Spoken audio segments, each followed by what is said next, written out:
History as it happens, May 11, 2021. Liz Cheney and the future of conservatism. Extremism in the defense of liberty is no vice.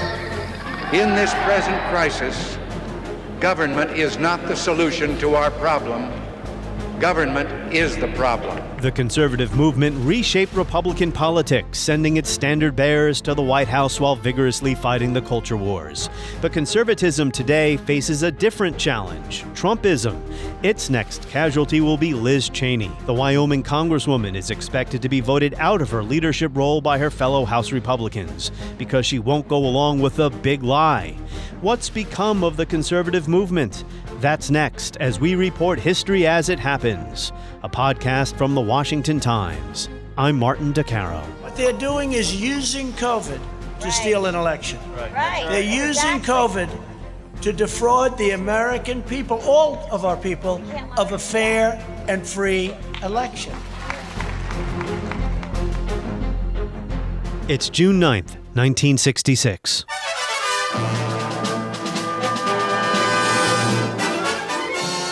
Tonight from Washington, D.C., Firing Line with William F. Buckley, Jr. Tonight's guest, Barry Goldwater. Tonight's topic, the future of conservatism. My guest today is a gentleman from Arizona. One of the most influential conservative intellectuals, William F. Buckley, host of Firing Line, spent that episode of his program discussing the same issue we're going to talk about today with the editor of Buckley's old magazine, Rich Lowry of the National Review. I think the deeper problem is that Trump's conspiratorial thinking about the election has either been absorbed and accepted by much of the party, and or the rest of the party that doesn't actually believe it feels though they have to go along. Our conversation's coming up in a moment about the crossroads the movement faces. Will it be conservatism or Trumpism, or can they coexist, at least within a Republican Party that critics say is becoming more radicalized as it embraces conspiratorial thinking? You know, back in Buckley's day, the immediate challenge facing conservatism was achieving relevance in elections and culture. On that TV set, 2 years after Barry Goldwater was crushed in a landslide by Lyndon Johnson, the Arizona senator reflected on what he thought was a big problem for his party. It wasn't tough enough, not conservative enough. Historically, it's been the conservative who's perfectly willing to go along with the liberal. He'll give in to him. He'll work for him, raise money for him. I think the time has come when we just have to honestly ask ourselves, are we Republican-minded in the historic sense of the term? Or wouldn't I be better off if I were with the Democrats? So when Goldwater lost in '64, many keen political observers at the time believed the conservative movement as a national electoral force was dead. Goldwater was seen as an extremist. Well, how wrong they turned out to be, because in January 1981... Time to time, we've been tempted to believe that society has become too complex to be managed by self-rule, that government by an elite group is superior to government for, by, and of the people. Well, if no one among us is capable of governing himself, then who among us has the capacity to govern someone else? We have the first conservative to win the White House, talking about the modern conservative movement, born as a reaction to New Deal and cultural liberalism. And you know what's interesting when you listen to old speeches by Goldwater, Buckley, Reagan, and others, is how consistent the conservative message has remained, at least until recently. Because as critics would say, it's become a far-right movement, hostile to voting rights, civil rights, and political norms. And those critics would point right at Donald Trump and his conspiracy theories for driving the Republican Party into crazy land. So that takes us to Liz Cheney, conservative Republican Liz Cheney. The election is over. That is the rule of law. That is our constitutional process. Those who refuse to accept the rulings of our courts are at war with the Constitution. Our duty is clear. Every one of us who has sworn the oath must act to prevent the unraveling of our democracy. This is not about policy. This is not about partisanship. This is about our duty as Americans. Remaining silent and ignoring the lie emboldens the liar. I will not participate in that.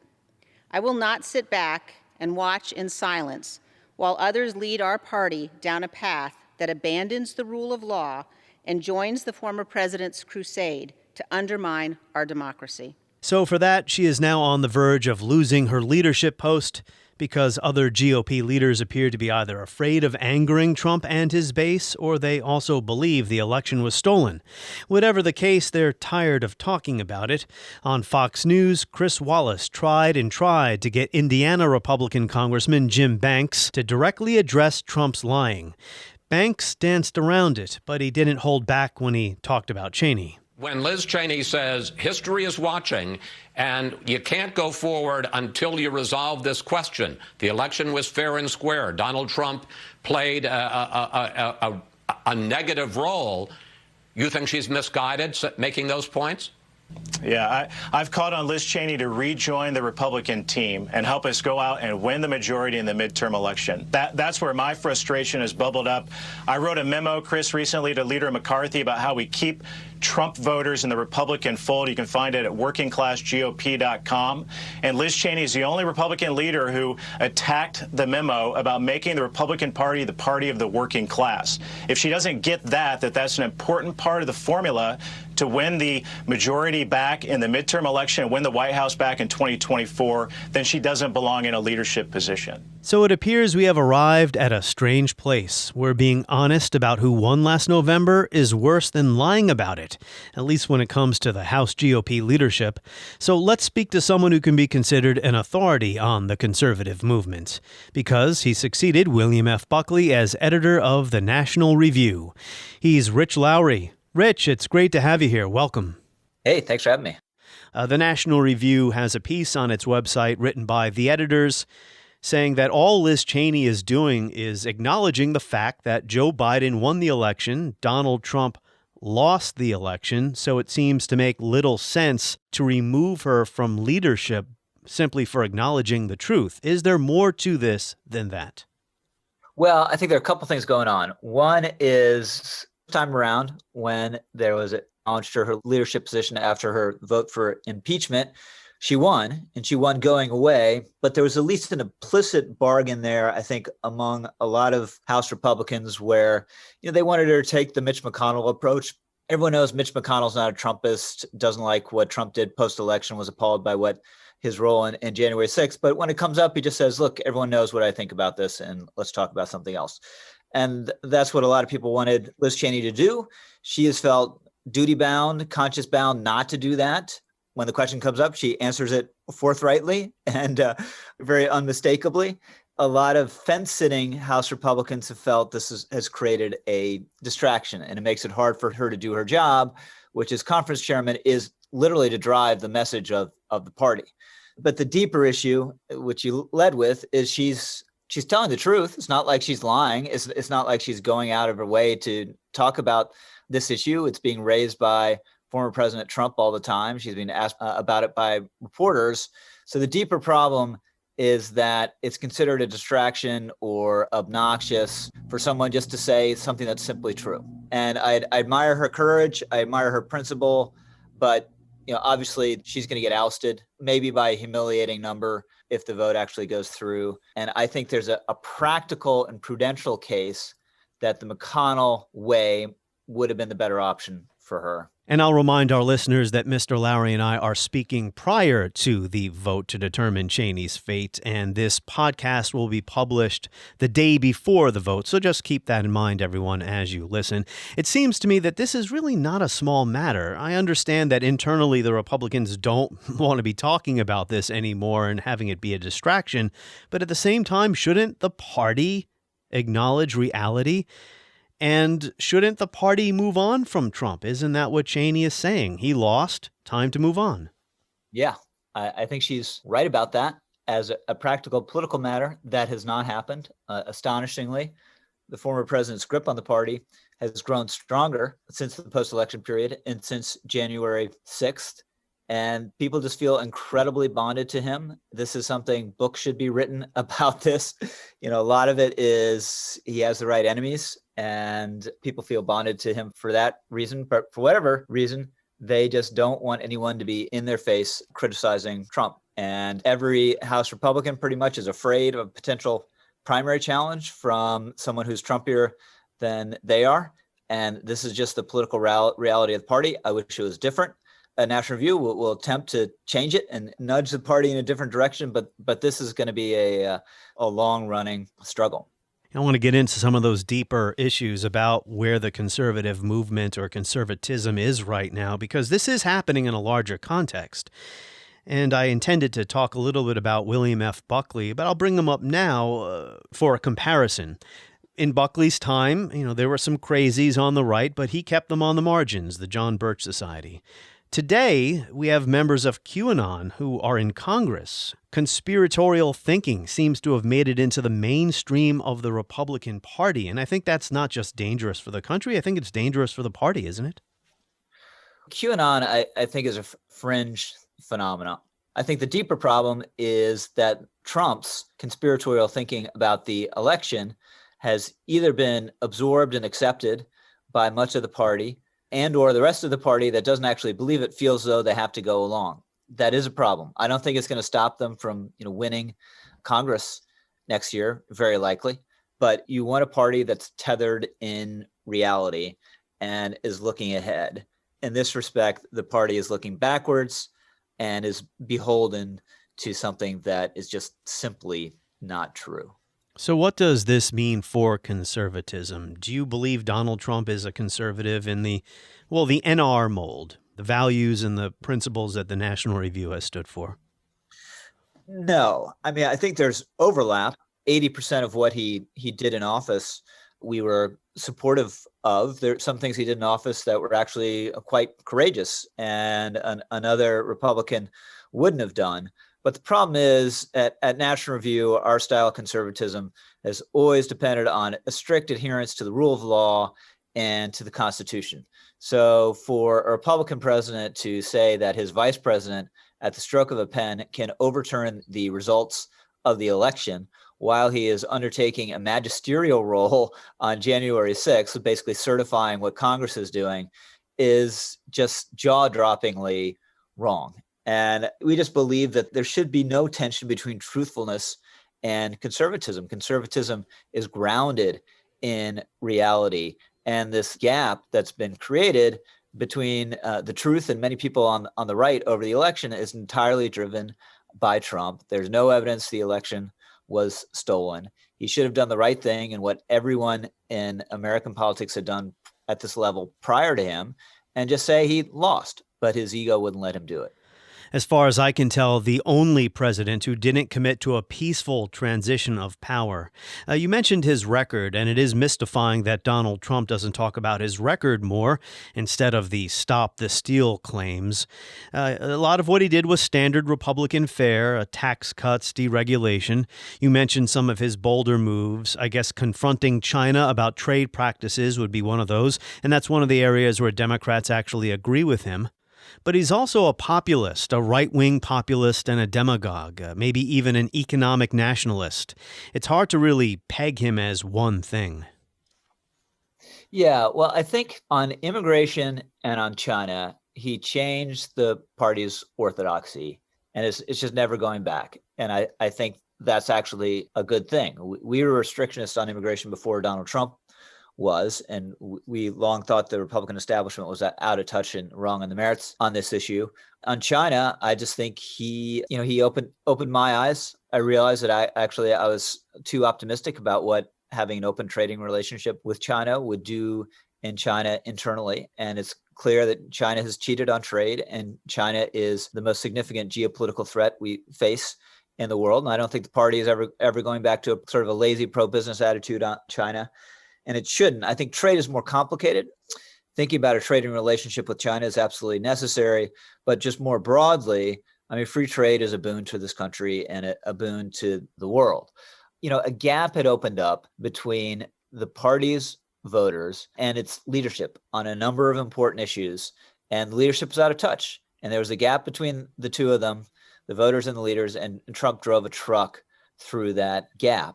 And I'm willing, the populists in the party, we run a lot of them ourselves. We're willing to debate them, think about what they're proposing. The problem for me is Trump himself. And I think it'd be much better for conservatism, for the Republican Party, if he faded into the background and let someone else take up the baton. But he obviously has no interest in doing that. I guess the midterm elections in 2022 will be the first test of Trump's staying power if he endorses candidates who win or lose. What are your thoughts on the following criticism, that Trump's success wasn't based only on economic anxieties, but he also fueled racial antagonisms, which have simmered inside the conservative movement since the civil rights era? And according to this criticism anyway, that Trump is not really a departure from traditional Reagan Republicanism. He's an extension of some of its darker tendencies. Yeah, I reject that. I don't think Trump is a racist. I think he was needlessly divisive very often.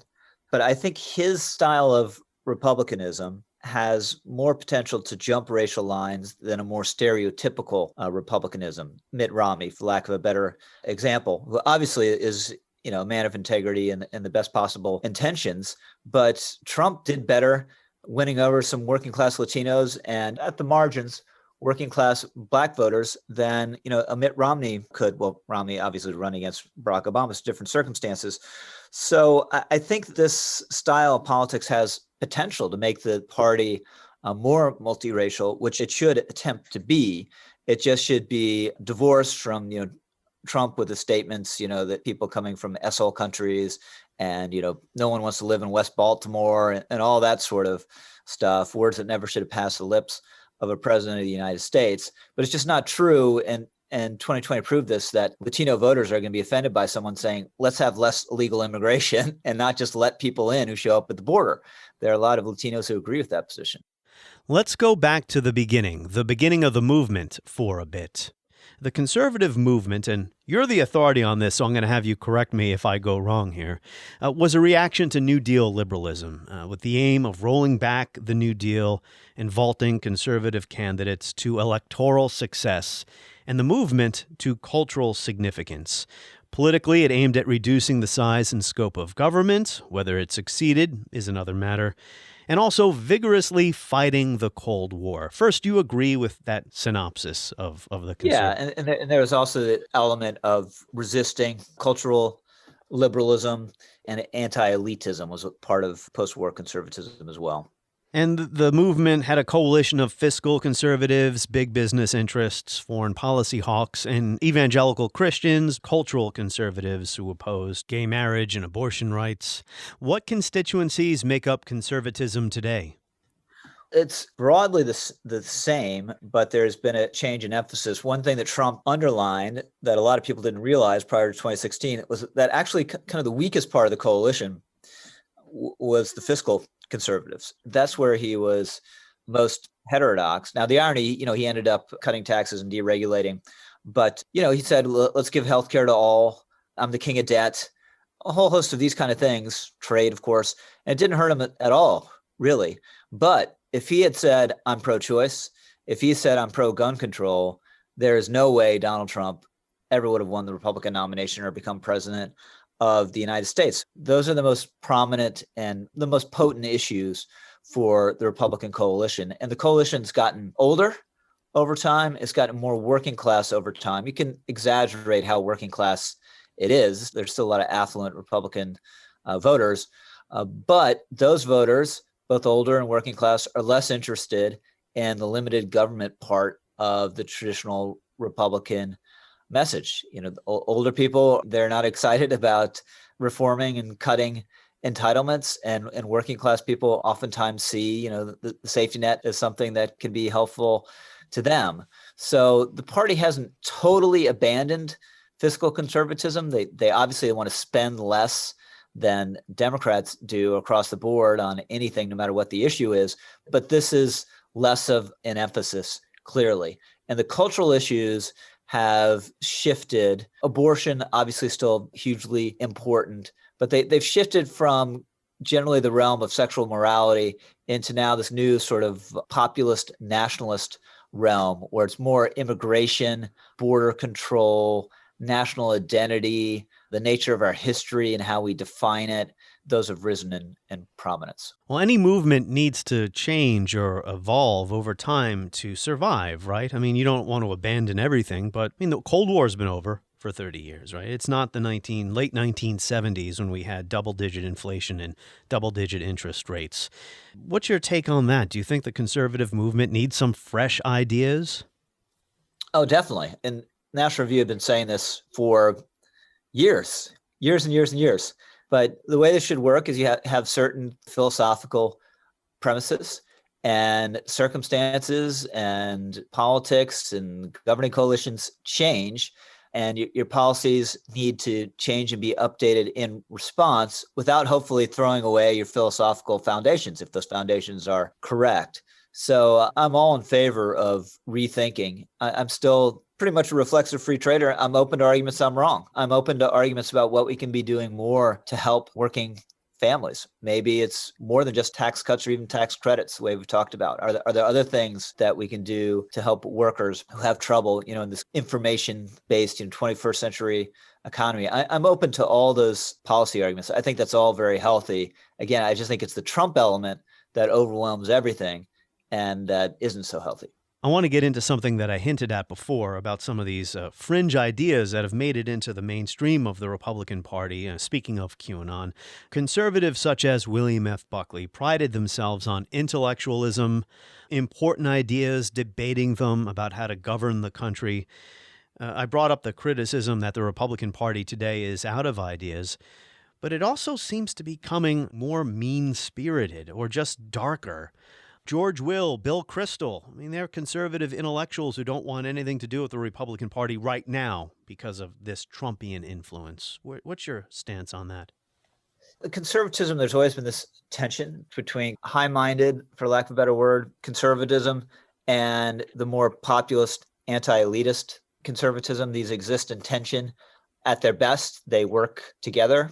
Ronald Reagan, really thoughtful guy, had really carefully thought through policy, knew what he believed and why in great detail, also knew how to appeal to populist sentiment. So he could hold his own with Bill Buckley in a conversation. They were great friends, but he could also go out there and say, damn it, we built the Panama Canal, we paid for it, it's ours. We're not giving it away. And he wouldn't have won 1980 probably without having taken that position. I think what sort of happened, though, is back in the day, there was a stopping power that Bill Buckley had because you're a member of the John Birch Society. He denounces you in the pages of National Review and says he's not going to publish you.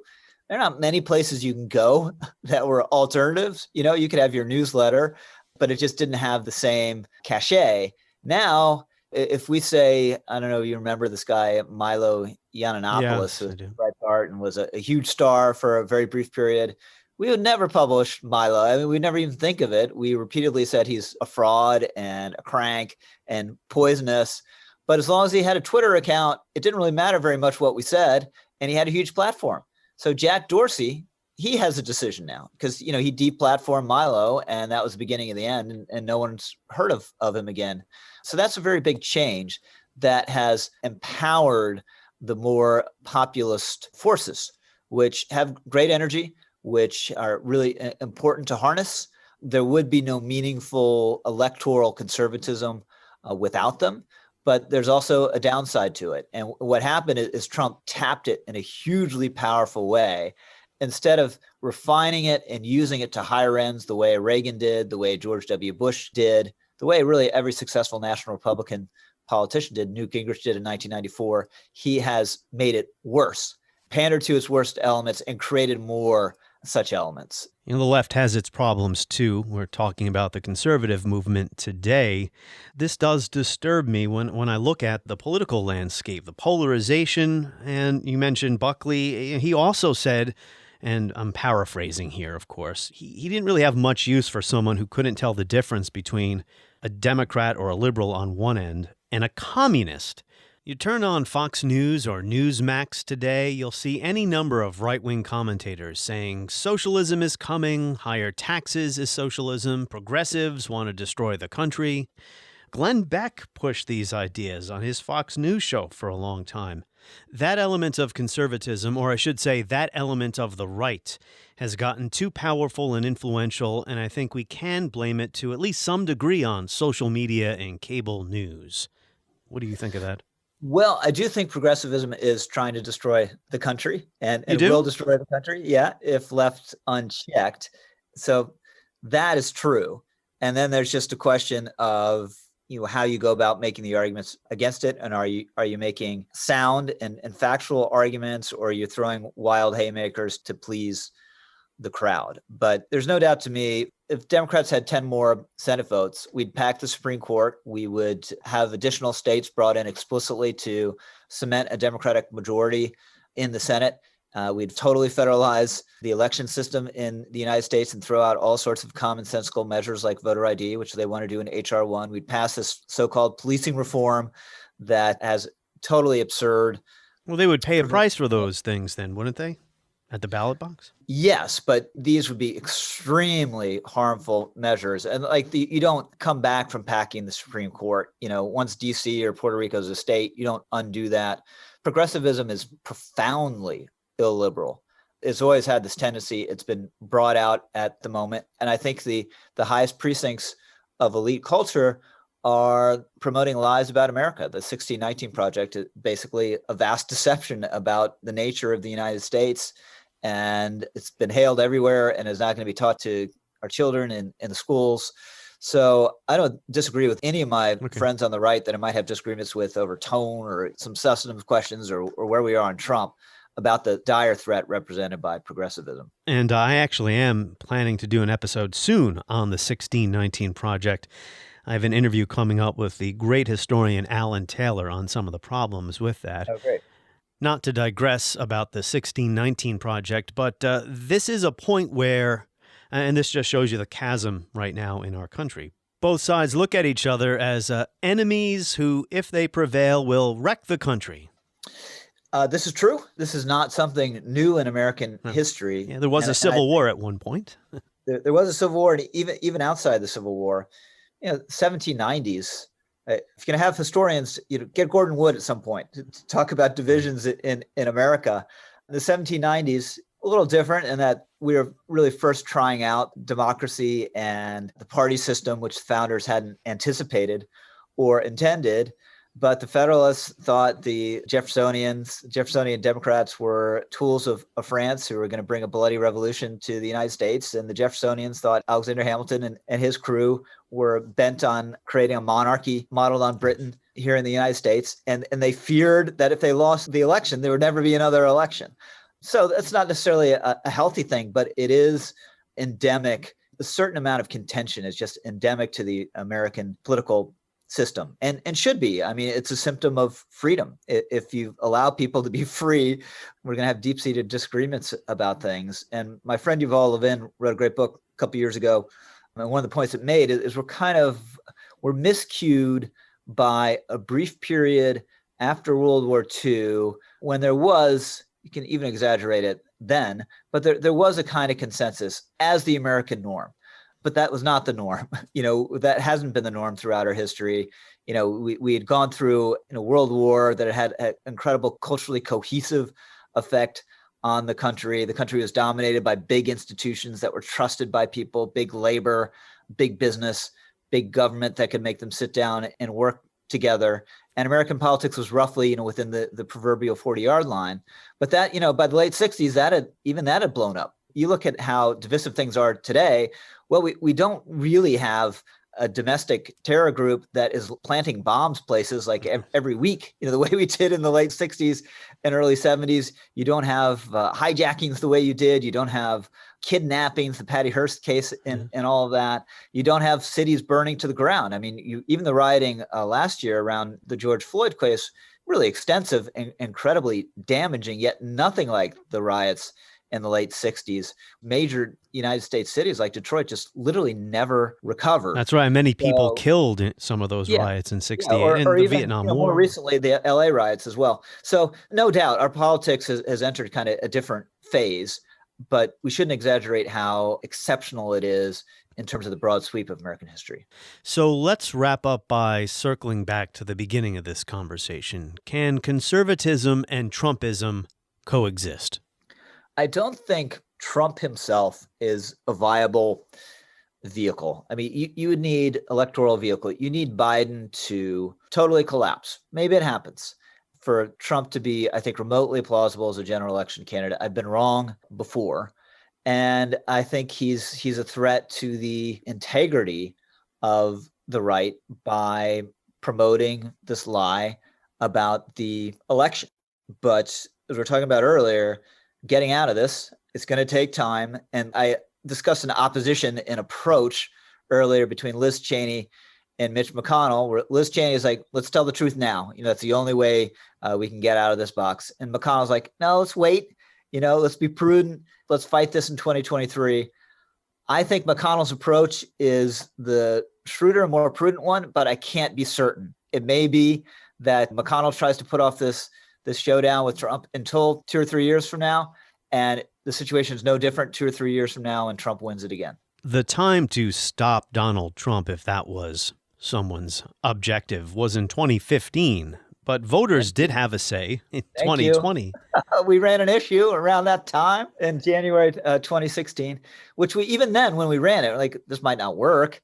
A lot of people are saying it's too late, but no one had voted yet at that point, and 3 weeks before Iowa, and Trump lost Iowa. Usually you lose Iowa and then it has an effect on you in New Hampshire. It just didn't. He just stayed rock solid in New Hampshire, and same in South Carolina. That was basically all she wrote. But I agree with you that was the hinge point. I assumed wrongly that a rebuke on Election Day would have convinced Republicans it's time to move on. Yeah, well, that's the extraordinary thing. And I mean, this thing about Trump is he's extremely talented in his way. I don't know whether he did this deliberately, but I think he kind of realized that if I'm going to have a political future, I can't be a loser. And this is basically what he's done his whole career. In any setback, he's redefined as a success or has minimized as an act of unfairness against him. And it basically worked for 30 years, in his tabloid kind of developer career.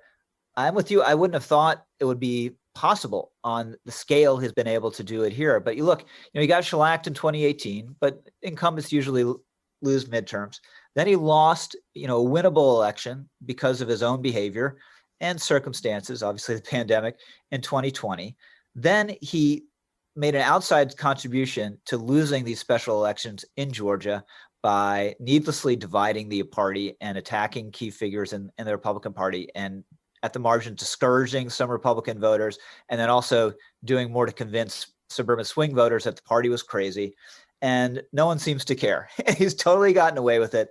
And every time I hear Biden speak, basically, at his joint address a week or so ago to Congress, I constantly think of myself, Republicans just had to hold one of those Georgia seats, just one. And none of this would be happening. We wouldn't be talking about $6 trillion in spending, maybe $1 trillion, too.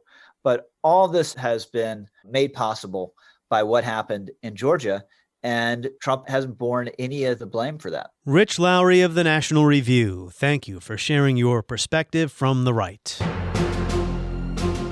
On the next episode of History as It Happens. 2 months ago, we created a new White House tool to report social media bias, censorship, and discrimination.